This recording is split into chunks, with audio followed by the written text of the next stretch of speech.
Cameraman ಆಗಿ ನಿಮ್ಗೆ ಎಷ್ಟು ಖುಷಿ ಕೊಟ್ಟಿದೆ ಅದೆಲ್ಲ ಪ್ರಶ್ನೆಗಳು ನೀವು ಸಾಕಷ್ಟು ಇಂಟರ್ವ್ಯೂಗಳಲ್ಲಿ ಕೊಟ್ಬಿಟ್ಟಿದ್ದೀರ. ಆದರೆ ಒಬ್ಬ ಕ್ಯಾಮ್ರಾಮನ್ ಆಗಿ ಒಂದು ಘಟನೆ ಮರ್ತಿರುವಂಥದ್ದೇ ದರ್ಶನ್ ಸರ್ ಅವರು ಜ್ಞಾಪಿಸ್ತಾರೆ, ಇದು ಸುದೀನೇ ಮಾಡಿದ್ದು, ಇದಕ್ಕೆ ಸುದೀನೇ ಕಾರಣ. ಆ ಘಟನೆ ಯಾವುದು ಅಂತ ಜ್ಞಾಪನ ಇದೆಯಾ? ಅದು ಆ್ಯಕ್ಚುಲಿ ಕ್ಲೈಮ್ಯಾಕ್ಸ್ನಲ್ಲಿ ಸಾರು ಆ್ಯಕ್ಚುಲಿ ಅವ್ರು ಯಾವುದೋ ಬೇರೆ ಒಂದು ಪಂಚೆ ಹಾಕೊಂಡ್ಬಿಟ್ಟಿದ್ರು. ಆವಾಗ ನಾನು ಅಂದೆ, ಇಲ್ಲ ಬಾಸ್ ಅದನ್ನು ರೆಡ್ಡದನ್ನೇ ನೀವು ಹಾಕಿ ಅಂತಂದರೆ, ಯಾಕೆ ಇದೆ ಅಂತಂದರೆ, ಇಲ್ಲ ಒಂದು ಸಲ ನೀವು ಅದನ್ನು ಹಾಕಿ, ನಾನು ಏನೋ ಅಂತ ಅಂದ್ಕೊಂಡಿದ್ದೀನಿ ಅಂತಂದರೆ, ಹೌದಾ ನಿನಗೆ ಓಕೆನಾ ಅಂತ 2 ಸಲ ಕೇಳಿದ್ರು. ಹಾಂ ಬಾಸ್ ಅದಕ್ಕೆ ಹಾಕಿ ಹೇಳಿದ.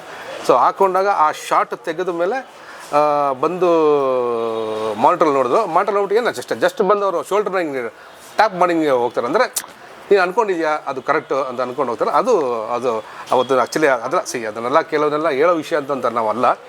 ಆದರೆ ಅವತ್ತು ಅದನ್ನು ಅವ್ರು ಗ್ಯಾಪ್ಸ್ಕೊಂಡು ಹೇಳಿದ್ರಲ್ಲ, ಅದು ನನಗೆ ಖುಷಿ ಆಯಿತು ಅಷ್ಟೇ. ಸರ್, ಇನ್ನೊಂದು ಟೈಟಲ್ ವಿವಾದ ಅಂತ ಹೇಳ್ತಾ ಇದ್ರು, ನಾನೇ ಕೊಟ್ಟಿದ್ದೆ. ಅದ್ರ ಟೈಟಲ್ ಬಗ್ಗೆ ನಿಮ್ಗೆ ಏನು ಕ್ಲಾರಿಫಿಕೇಶನ್ ಇದೆ? ನನಗೆ ಅದ್ರ ಬಗ್ಗೆ ಏನು ಗೊತ್ತಿಲ್ಲ ಅದ್ರ ಬಗ್ಗೆ ನನಗೆ ಏನು ಗೊತ್ತಿಲ್ಲ. ಸರ್, ಕಲೆಕ್ಷನ್ಸ್ ಬಗ್ಗೆ ಅದ್ರ ಬಗ್ಗೆ ನನಗೇನು ಗೊತ್ತಿಲ್ಲ, 100% ಗೊತ್ತಿಲ್ಲ. ಸೊ ಈಗ ಮತ್ತೊಂದು ಪ್ರಶ್ನೆ ಅಂತಂದರೆ, ಕಾಟೇರ 50 ಡೇಸ್ ಆಯಿತು, 100 ಡೇಸು ಆಗಲಿ. ಸೊ ಒಂದು ನನಗೆ ಕಾಡಿಸುವಂಥದ್ದು ಏನು ಅಂತಂದರೆ, ಆ್ಯಸ್ ಎ ದರ್ಶನ್ ಫ್ಯಾನ್ ಆಗಲಿ, ಆಡಿಯನ್ಸ್ ಆಗಲಿ, ಇಷ್ಟು ಬೇಗ ಯಾಕೆ OTTಗೆ ಬಂತು?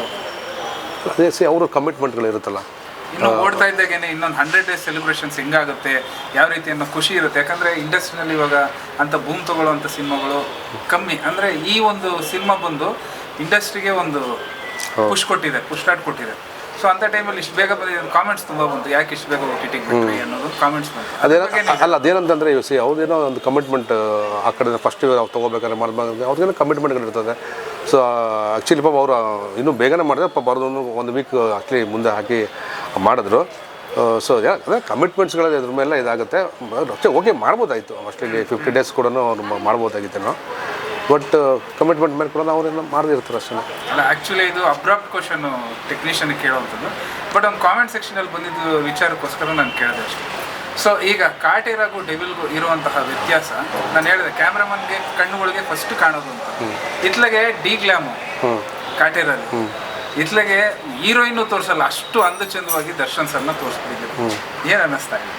ಇಲ್ಲ, ನನಗೆ ದರ್ಶನ್ ಸರ್ನ ನಾನು ಯಾವತ್ತೂ ಫ್ರೇಮ್ ಮಾಡ್ತೀನಲ್ಲ, ಅದು ನನಗೆ ಅದು ಬೇರೆ ರೀತಿಯೇ ಕಾಣಬೇಕು, ಬೇರೆ ರೀತಿಯೇ ಇರಬೇಕು ಅನ್ನೋದು ಫಸ್ಟು ನಾನು ಪ್ರಿಪೇರ್ ಆಗ್ತೀನಿ ಯಾವಾಗಲೂ ಅಷ್ಟೇ. ಫಸ್ಟು ನಾನು ಆದರೆ ಕೋಟ್ಯಾಂತರ ಜನ ನೋಡ್ತಾರಲ್ಲ. ಸೊ ಫಸ್ಟು ನಾವು ಎಷ್ಟು ಅದನ್ನು ಹೋಮ್ವರ್ಕ್ ಮಾಡಿ ಹೆಂಗೆ ಪ್ರೆಸೆಂಟೇಷನ್ ಮಾಡಬೇಕು ಅನ್ನೋದನ್ನು ನಾವು ಅದನ್ನು ವಿಜುವಲೈಸೇಷನ್ ಮಾಡಿಕೊಂಡು, ಹಿಂಗೆ ಮಾಡೋದು ಚೆನ್ನಾಗಿರುತ್ತೆ, ಈ ರೀತಿ ಮಾಡೋದು ಚೆನ್ನಾಗಿರುತ್ತೆ, ಈ ಥರ ತೋರಿಸೋದು ಚೆನ್ನಾಗಿರುತ್ತಾ, ಅಂದರೆ ಈ ಥರ ಕಾಸ್ಟ್ಯೂಮ್, ಈ ಥರ ಹೇರ್ ಸ್ಟೈಲ್, ಇದು ಏನಾದರೂ ಒಂದು ಈ ಥರದ್ದು ಮಾಡಿ. ಯಾಕಂದರೆ ನಾನು ಹೇಳ್ತಿರೋದು ಆ ಕ್ಯಾರೆಕ್ಟರ್ ಬಿಟ್ಟು ಕೂಡ ನಾವು ಆಚೆ ಕಡೆ ಹೋಗಬಾರ್ದು. ಸೊ ಡೆವಿಲ್ ಸಿನಿಮಾದಲ್ಲಿ ನನಗೆ ಗೊತ್ತಿರೋ ಮಟ್ಟಿಗೆ ಅಂತಂದರೆ, ವಿಶೇಷವಾಗಿ ನಿಮಗೆ ಅವ್ರು ಏನು ಹಿಂದಿನ ಸಿನಿಮಾ ಏನು ನೋಡ್ತೀರಾ ಅದಕ್ಕಿಂತ ವಿಭಿನ್ನವಾಗಿ ಎಲ್ಲ ಥರದಲ್ಲೂ ನಾನು ಹೇಳ್ತಿರೋದು ಅವರ ಕಾಸ್ಟ್ಯೂಮಲ್ಲಾಗಿರ್ಬೋದು, ಅವರ ಹೇರ್ ಸ್ಟೈಲ್ ಆಗಿರ್ಬೋದು, ಅವ್ರ ಲುಕ್ಸ್ ಆಗಿರ್ಬೋದು, ಅವರ ಪ್ರೆಸೆಂಟೇಷನ್ ಆಗಿರ್ಬೋದು, ಎಲ್ಲನೂ ನಿಮಗೆ ಒಂದು ಬೇರೆ ರೀತಿಯಲ್ಲೇ ಈ ಸಿನಿಮಾ ಕಾಣಿಸುತ್ತೆ. ಅದನ್ನು ನಾನು ಆ ರೀತಿ ಅಚ್ಚುಕಟ್ಟಾಗಿ ಅದನ್ನು ನಾನು ಕಟ್ಕೊಡ್ಬೇಕು ಅನ್ನೋ ಪ್ರಯತ್ನ ಅಂತ ನಾನು ತುಂಬ ಮಾಡ್ತಾಯಿದ್ದೀನಿ ಅದನ್ನು. ಸೊ ಹೊಸ್ತನ ಅನ್ನೋದು ಸುಧಾಕರ್ಗೆ ನಾ ಕಂಡಂಗೆ 20 ವರ್ಷಗಳ ನನ್ನಿಂದ ಸ್ನೇಹದಲ್ಲಿ ವಿಧವಾದಂಥ ಒಂದು ಟೆಕ್ನಿಕಲಿ ಅಪ್ಡೇಟ್ ಆಗ್ತಾ ಇರ್ತಾರೆ. ಸೊ ಕಾಟೇರಾದಲ್ಲೂ ಒಂದು ಅಪ್ಗ್ರೇಡೇಷನ್ ಸಿಕ್ಕಿತ್ತು. ಈಗ ಡೆವಿಲ್ನಲ್ಲಿ ಯಾವ ರೀತಿ ಒಂದು ಅಪ್ಗ್ರೇಡೇಷನ್ ಸಿಗ್ಬೋದು ನಮ್ಮ ಇಂಡಸ್ಟ್ರಿಗೆ? ಅಲ್ಲ, ಇವಾಗಲೇ ಅದನ್ನೇ ಹೇಳಿಲ್ವಾ ನಾನು, ಇವಾಗ ಫ್ಲೆಕ್ಸ್ಪೋರ್ಟ್ ಅನ್ನೋದು ಒಂದು ಹೊಸದಾದ ಒಂದು ಇಂಟ್ರೊಡಕ್ಷನ್ನು ಇವಾಗ ನಾವು ಕನ್ನಡ ಇದ್ರಲ್ಲಿ ನಾವು ಮಾಡಿದ್ದೀವಿ. ಸೊ ನನಗೆ ಯಾವ ವರ್ಷ ನಾನು ಅಪ್ಡೇಟಲ್ಲೇ ಇರ್ತೀನಿ ಯಾವಾಗಲೂ ಅಷ್ಟೇ. ಏನಾದರೂ ಹೊಸದು ಬರುತ್ತಾ, ಅದರಿಂದ ಏನಾದರೂ ನಾವು ಇನ್ಪುಟ್ ಮಾಡಿ ಅದನ್ನು ಏನಾದರೂ ಚೇಂಜ್ ಮಾಡ್ಬೋದಾ, ಅಥವಾ ಅದನ್ನು ಬಳಸ್ಕೊಂಡು ನಾವು ಏನಾದರೂ ಟ್ರೈ ಮಾಡ್ಬೋದಾ, ಅಂದರೆ ಆ ಸೀನನ್ನೇ ಡಿಸೈನ್ನ ಬೇರೆ ರೀತಿ ಮಾಡ್ಬೋದಾ, ನಾನು ಭಾಳ ಅದು ಯೋಚನೆ ಮಾಡ್ತಾ ಇರ್ತೀನಿ. ಸೊ ಏನೋ ಟೆಕ್ನಿಕಲ್ ಬಂದು ಕೂಡ ನಾನು ಅಡಾಪ್ಟ್ ಮಾಡ್ಕೊತೀನಿ. ಅಡಾಪ್ಟ್ ಮಾಡ್ಕೊಂಡು ಅದನ್ನು ಯಾವ ಥರ ಪ್ರೆಸೆಂಟೇಷನ್ ಮಾಡಬೇಕು, ಯಾವ ರೀತಿ ಮಾಡೋದು ಅದನ್ನು ಯೋಚನೆ ಮಾಡಿ ಅದನ್ನು ತರ್ತೀನಿ.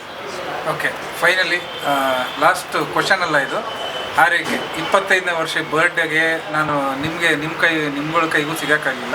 ಸೊ ದರ್ಶನ್ ಸರ್ಗೆ ವಿಶ್ ಮಾಡಿ 25 ವರ್ಷದ ಸಂಭ್ರಮಾಚರಣೆ ಬಗ್ಗೆ ಹೇಳೋದಾದರೆ? ಬಾಸ್ 25 ವರ್ಷ ಪೂರೈಸಿದ್ದಾರೆ. ಸೊ ಆ 25 ಇಯರ್ಸ್ ಜರ್ನಿನಲ್ಲಿ ನಾವು ಕೂಡ ಭಾಗಿಯಾಗಿದ್ದೀವಲ್ಲ ಅನ್ನೋದೇ ನಮಗೆ ಅಂದರೆ ಏನಂತೆ ನಮ್ಮ ಅದೃಷ್ಟ ಪುಣ್ಯ ಅದು. ಸೊ ಅವ್ರ ಜೊತೆ ಕೂಡ ಸತತವಾಗಿ 3 ಸಿನಿಮಾ ಮಾಡಿ ಇವತ್ತು 4ನೇ ಸಿನಿಮಾ ಅವ್ರದ್ದು ಮಾಡ್ತಾಯಿದ್ದೀನಿ ಅಂತಂದರೆ ಅದಕ್ಕಿಂತ ಒಂದು ಅದೃಷ್ಟ, ಅದಕ್ಕಿಂತ ಒಂದು ಭಾಗ್ಯ ಇನ್ನೇನು ಬೇಕು. ಸೊ ಅಂದರೆ ಅವರು ಕರೆದು ನೀನು ಮಾಡೋ ಸುಧಾ ಅಂತ ಹೇಳ್ತಾರಲ್ಲ, ಅದು ನನಗೆ ತುಂಬ ಒಂದು ಇನ್ಸ್ಪೈರ್ ಕೊಡ್ತದೆ. ಸೊ ಅದೇ ರೀತಿ ನಾನು ಅದೇ ಇಂಟ್ರೆಸ್ಟ್ ಇಟ್ಟೆ ನಾನು ಅದು ಮಾಡೋಕ್ಕೆ ಪ್ರಯತ್ನ ಪಡ್ತೀನಿ. ಸೊ ಆ ವಿಷಯ ಯಾವತ್ತೂ ಅಷ್ಟೇ ನಮ್ಮ ಬಾಸ್ಗೆ ನಾನು ವಿಶ್ ಮಾಡೋದು 25 ಇಯರ್ಸ್ ಅಲ್ಲ, 50 ಆಗಲಿ, 75 ಆಗಲಿ, 100 ಆಗಲಿ, ಅವರು ಸಿನಿಮಾ ಏನಂತಿಲ್ಲ ರಂಗದಲ್ಲಿ ಅತಿ ಹೆಚ್ಚು ಸಿನಿಮಾಗಳನ್ನ ಮಾಡಿ ದೊಡ್ಡ ಮಟ್ಟಕ್ಕೆ ಅವರು ಬೆಳೀಲಿ ಅನ್ನೋದೇ ನನ್ನ ಆಸೆ. Speed plus Karnataka.